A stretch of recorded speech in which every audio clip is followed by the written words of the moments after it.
Hello, I'm Serena. Welcome back to my channel, and if you're new, I'm ranking all 106 of Ariana Grande songs. She does have more with features and everything, but in part 1 I go over all the restrictions on this video. We are on song number 66. On Dangerous Woman. Gave It Away, Jason's song.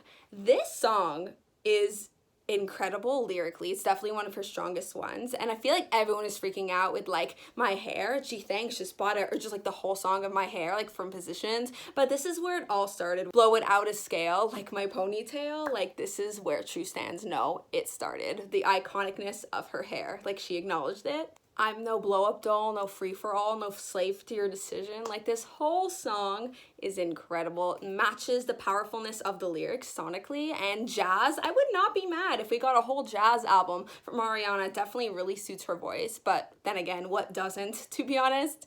On Yours Truly, The Way. And this is such a strong lead single for a debut era. It definitely kickstarted her career in all the right ways. I'm super happy that she scrapped Put Your Hearts Up. Like, yes, we have that video that we don't acknowledge anymore, but it's okay, it's cute. That whole era with like pink champagne is cute. But like all the songs that she added onto Yours Truly and then reworked 3 of them, I think, Honeymoon Avenue, Daydreaming, and I think one more that would have been on like the original debut album. Like, I'm so happy that we have The Way and songs like that. And I usually like don't love features as much as like the main singer on a song. With this, I love it equally. It goes super well. Next we have Motive, which initially was a lot higher on my Positions ranking. But again, it's just because I grew to love all the other songs more, not because I like this one less. My favorite line, and I'm hoping this is the line everyone screams on the Positions tour or AG7 tour, is, "You got your candy on your arm, no need to sugarcoat a lie." Like, that's so clever and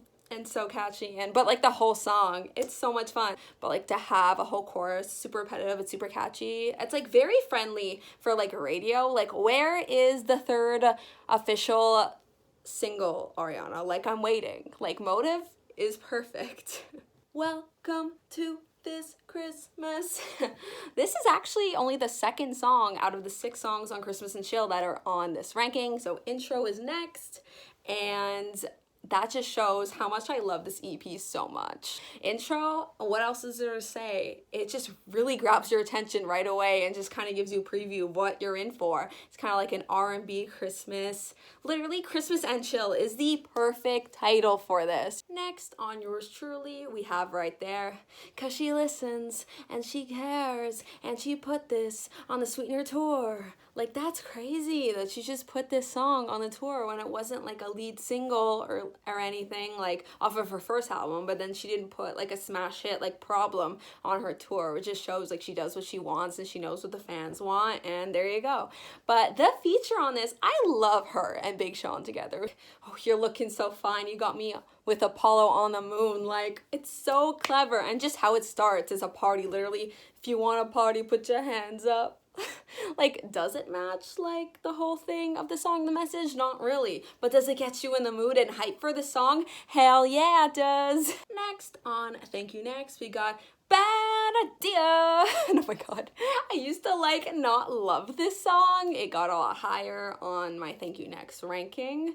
And the instrumental, like, I don't skip. It is so fun. It's such a vibe. Like, I kind of just want to strut, do my model walk, like, and it kind of makes sense because what did she do? She literally did that on tour. Her mind. And even if you didn't go, you could check it out on Netflix, which, oh my god, amazing concert movie.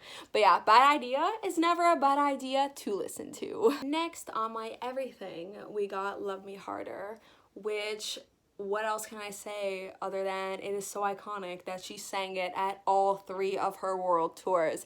Definitely her first single to have like a slower vibe to it, and I definitely did not know who The Weeknd was when this came out. So did she really put him on the map, or was it Can't Feel My Face? Debatable. But yeah, it's not my favorite on my everything, but it is a great song, and it is both my parents' favorites actually. Next, Thank You Next, we have Bloodline, which there's no denying this is probably the catchiest song of them all on Thank You Next, which is why I gravitated towards it first, and it was my initial fave. Get it like you love me, but you don't. It's just for show. Like, it just goes and goes like super fast. I feel like no one had time to digest those lyrics, but it's like, okay, Okay, I see you, Ariana. And it's just such a fun time. And the bridge is definitely my favorite part. And I screamed it on tour. I was super lucky to go to the first leg so I can see this because she took it off her set list. Which I heard it was because like the dance was kind of hard, like on her dancers and her, but like girl, just change it. Leave the necklaces at home. Next on Sweetener, we have the comeback of all comebacks, No Tears Left to Cry. So the biggest psych out ever of just like, it's gonna be a sad song, you know, emotional. And then it starts like all like slow and it just goes bam, like we vibing, like damn, like here we are. Sweetener kicked off the rapper Ariana, and we were joking, we were like, oh, she's going rapper on us, but then God is a Woman, we had that whole like pre-chorus and we're like, wait, is she actually here? And then like Sweetener comes out the whole album, we're like, damn, there were lots of moments. Like if it wasn't for this era, we would have no Seven Rings of like her literally being the rap feature on her own song. You know, I'm kind of in the mood for some milk and cookies. Maybe that's because the next song on Christmas and Chill is What If This Christmas. This song is the definition of a vibe. Like, I don't know even how to articulate how I feel when I listen to this song. The best thing I can say is probably when she started singing the Christmas and Chill medley on the third leg of her tour. I literally blacked out. Like, no, like, I was okay. Like, I didn't faint or anything. But, like, I just have no recollection of seeing it. Like, I filmed it a tiny bit. Like, it was horrible. Like, I don't know. It was just an out-of-body experience.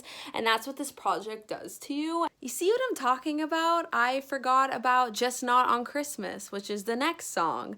And at first, this was my least favorite on Christmas and Chill, but definitely grew with me over time, and it's a cute one. Next, we got Santa Tell Me, speaking of Christmas music, and this is where it started it all. Yes, she had Christmas kisses, but I feel like this is where she was solidified. Okay, maybe she's gonna be a Christmas princess. With a few more Christmas hits under her belt, like she will get there. She just needs to have a follow-up to Christmas and Chill, which I know she didn't want to do one because she's like, I want this to like live for a sec, but like it's been 5 years. Please, Ariana, we need another Christmas album, which I say it every year, but because we had positions like pretty much right before Christmas, I was like, okay, it's fine, take this year, but next year we will have another one, mark my words. But Santa Tell Me, it just feels like a song that's a cover. Like it just feels so classic. Santa Tell Me, are you really there? Like, I'm not a singer. I don't think I'm good. Just a disclaimer.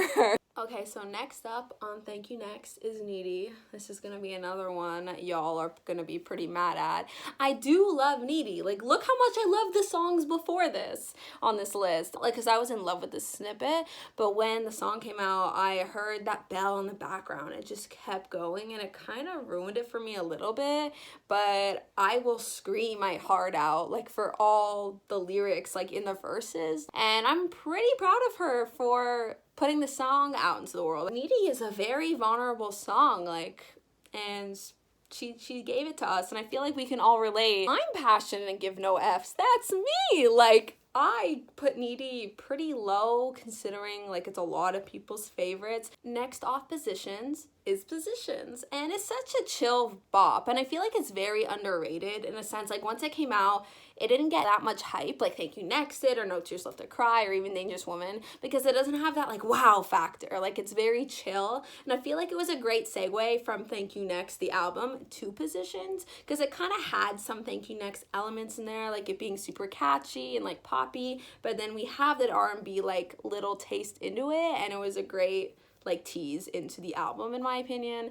And no, it isn't her strongest lyrically, it's just a fun song, and not every single song needs to be this huge revelation, which I feel like just locals just listening on the radio and everything are like used to No Tears Left to Cry and Thank You Next, which are really clever and really meaningful lyrically. So when we had, I guess, the first like love type of song, Positions, like since Dangerous Woman, and even this is like less powerful than that, people are kind of underwhelmed.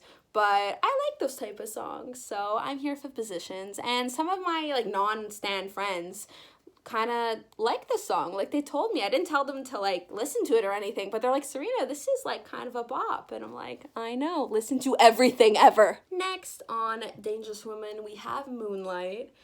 Fun fact, and I'm crying because she actually sang this the day before my show.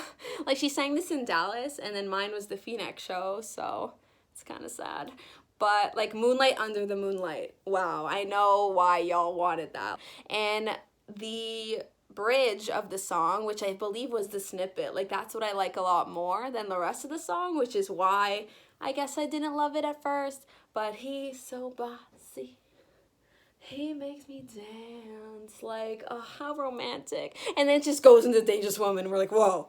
I'm kind of curious, like, what this, like, album would have sounded like if it was called Moonlight, because it had Moonlight, it had Focus, I believe it had Let Me Love You. I'm pretty sure she said that was the first song she recorded for the project. Rain on Me is one of 2 of my Ariana shower songs, and I love it. Like, after every listen, I just liked it more and more and more. It is so catchy. I love the lyrics. I love the vibe. Like, it doesn't really match, like, anything Ariana's done as of late. Like, I feel like it matches, like, the My Everything era with, like, Break Free. Just, like, super dancey song from her.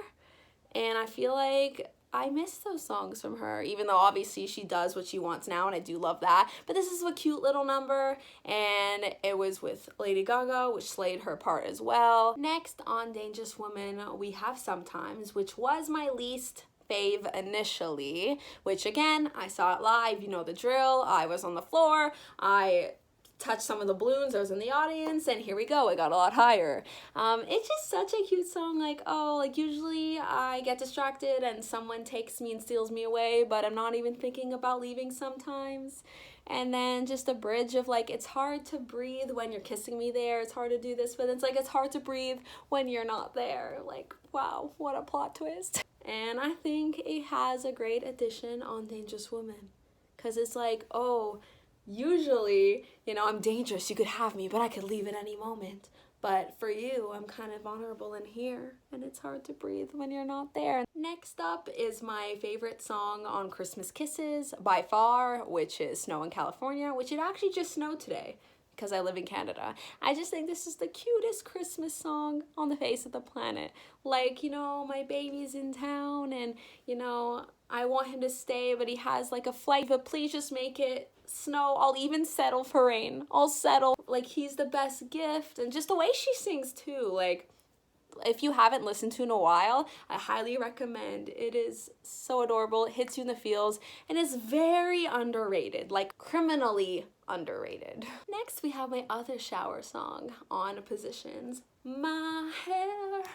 This is the first time when I listened to an Ariana Grande song, and I was like, okay, I don't love it right now, but I know this is a sound I am going to mess with in the near future. And I was right, I do love my hair. And this is actually the beginning of the part of Positions where I love. These are like starting with my hair, and like the rest of the songs on Positions that I haven't said are like my absolute favorite. And if I don't have time, like I'll just listen to these songs on Positions. Her whistle notes at the end. You know, I didn't even realize that it was like her singing. I just thought, oh, cool, instrumental, and it's kind of like an echoey kind of like effect. And then I'm like, wait, hold on. Is she singing? Wait, is that her? Are those whistle notes? Is she human? Next, also on Positions, is 6:30. Now, this is another song I didn't really vibe with at the beginning, but after a couple listens, I really got down to, are you down? What's up? Are you down? What's up? It was this song saying, wait, hold on. You're down. You're down to listen to me? What's up with you, honestly, if you don't love me? And the song was right. It spoke to me, and I listened. It's kind of cool how one of the verses focuses on, like, oh, will you stay even if I lose it and go crazy? And then the other one's like, you know, you wonder if I'm gonna stay if you lose it and go crazy, and like, you know, you're possessive, but it's just because you love me. Like, it's very interesting lyrics that I feel like I haven't heard before. And like the whole vibe, it like the transition from like the verse to the chorus, I think it works. I don't love the bridge. This is why it stops the song from like being higher on my list. But because I think it's kind of cheesy, like, oh, like, are you gonna play video games with me at 2 a.m.? I don't know, I don't like that sonically either. But the rest of the song, 10 on 10, So that brings us to the end of this part. We went through another 20 songs, and please subscribe if you haven't already to check out parts 4 and 5 when I do make them, and if you haven't already, to check out parts 1 and 2 of this series. And as always, please let me know if I did any of your favorite songs dirty on this list, and take care of yourselves and see you in the next one. Bye.